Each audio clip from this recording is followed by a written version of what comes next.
Okay, good day mga idol. For today's video, ayan, may customer po tayo na pumunta ngayon dito sa atin sa Bacoor, na nagmula pa sa Kawit, Cavite, para ipa-scan po ang kanyang problema sa indicator sa dashboard. May nag-check engine po kasi siya'y nag-aalala baka po ang check engine na kanyang nakikita ay baka lumala o magka problema ang pagkasira ng kanyang sasakyan, kaya pina-scan po sa atin. At ayan na nga po, ginamitan natin ng Ansel 3200. Susubukan kung mababasa natin at marireset dahil sa check engine ng kanyang unit. Titingnan natin kung ano ibig sabihin at itinuturo na trouble code. Titingnan natin kung ano pong problema ng unit na ito. At ayan mga idol, ini-scan po natin. Malayo pa po ang kanyang biniyahe at para ipa-check up ang kanyang unit. Ito pala ay ano lang natin, follower lang po natin sa Facebook. Nakita po na tayo ay naggagawa ng mga sasakyan at nag-i-scan ng mga sasakyan na may mga problema, lalo sa mga electronic. Ayan mga idol, nakita niyo po, may check engine. Ang check engine po niya ay P103. Yan po ang trouble code. Ang ibig sabihin po niyan ay oxygen sensor. Ayan po, at susubukan po nating i-delete ang trouble code na ito, o remove, o i-reset.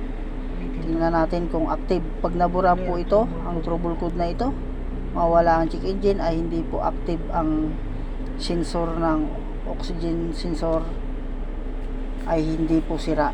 Pag ito po ay hindi mabura at hindi ma-delete, andyan pa rin ang check engine, active po yan. Kailangan po palitan ng pyesa ng oxygen sensor. Ayan, at sa tingin po naman natin, ayan mga idol, wala na po, no fault code. Ayan o, makikita nyo po, no fault code. Ayan, at sabi po ng driver ay bumabalik-balik daw po ang check engine, lalo na pag tumatakbo daw po siya sa express ng 80 kph. Ayan po, at sinabi po naman natin na kailangan nating talaga ng proof at itatakbo, iro-road test po natin ito mga idol. Papatakbuhin po natin na kung kaya 100 o 80. Tingnan natin kung babalik pa ang check engine. Pero sa tingin natin mga idol ay wala na po ang problema ng ating customer, at convincing po, itatakbo po natin ito para hindi po siya mag-alangan sa kanyang unit. At sabi po pala ng customer ay marami pa siyang ipapagawa sa unit na to. Marami pong nangangalampag sa pangilalim mga idol, lalo na po at shock absorber at mga bushing sa stabilizer. Papalitan po yan, at saka yung drive shaft ng axle ng CV joint, makalampag na po pag tumatakbo, at may clearance na po, at chinik po natin ng maayos yan pagkatapos ng ating pag-i-scan. At makikita nyo po dito mga idol, itatakbo po natin to ng mabilis, i-road test po natin ito, at mararamdaman natin ang mga problema ng kanyang unit. At i-re-skid na lang po pala ito ng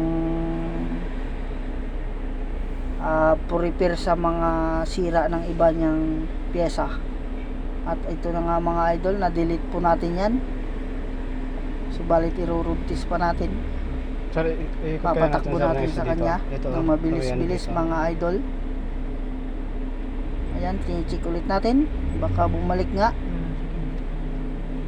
pero wala naman. Mabisa po ang ating ginagamit na scanner. Ito pa ay talagang ginagamit natin sa 12 volt at saka 24 volt mga idol. Pwede po ito sa mga may problema dyan sa check engine, may trouble code.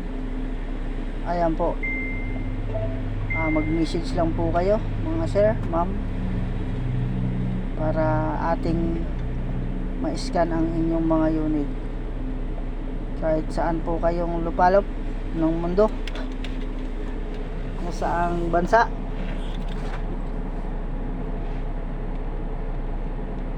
Hanggat maabot po ng aming serbisyo, ng ating serbisyo, ay ating gagawa ng paraan, mga idol. At tinanggal na natin ang scanner at itatakbo na natin. At ayan mga idol, fast forward na po tayo para mabilis-bilis.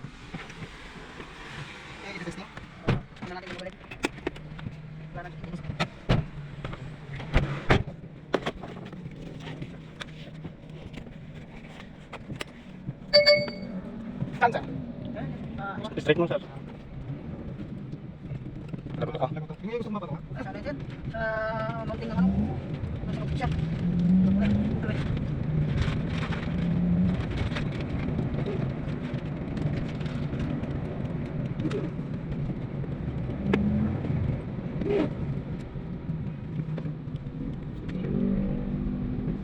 Sir, doon sa may Jollibee. Sa kabila tapos straight nyo doon. Kanan.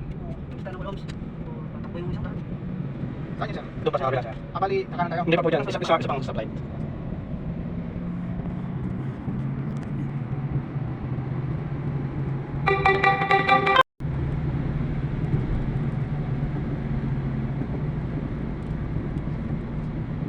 Diretso muna tayo.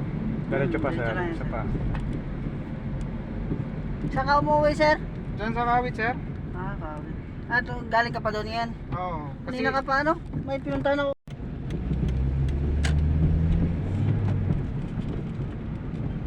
Yes sir, yan. Happy mo na.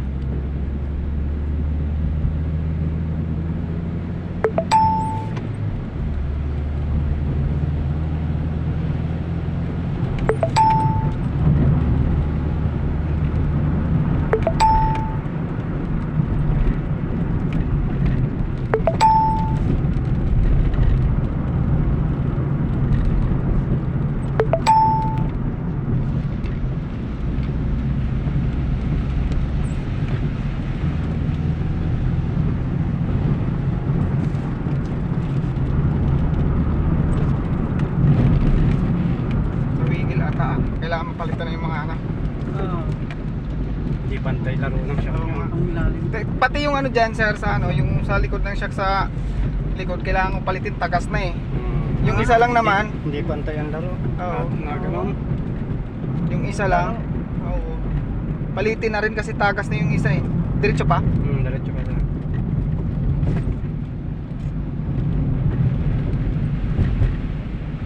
Sabihan mo lang ako, sir, kung ano. Basta maano mo yung ano, sir, Makabili ka ng ano. para babalik ako. Pag linggo, meron din kayo? Oo, linggo tawagan mo ako, sir. Para... Ano naman, hindi naman natin ano yun.